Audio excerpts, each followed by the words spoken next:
Rumah mau ke bawah air rumah. Ayo, jeneng iku, jeneng kono wae. Asa jeneng jembatan. Ayo. Video detik-detik sebuah rumah hanyut terbawa arus banjir viral di medsos. Video tersebut diunggah akun media sosial Instagram @terangmedia pada Selasa, tanggal 1 Maret tahun 2022.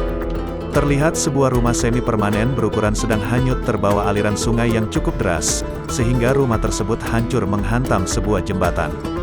Dituliskan dalam keterangan unggahan, lokasi kejadian di Sungai Cibanten, kawasan Jembatan Pelangi, Banten Lama, Selasa, tanggal 1 Maret tahun 2022.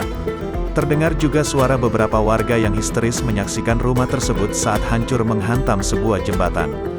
Diketahui banjir memang sedang melanda daerah Banten yang diakibatkan curah hujan tinggi yang mengakibatkan meluapnya Sungai Cibanten.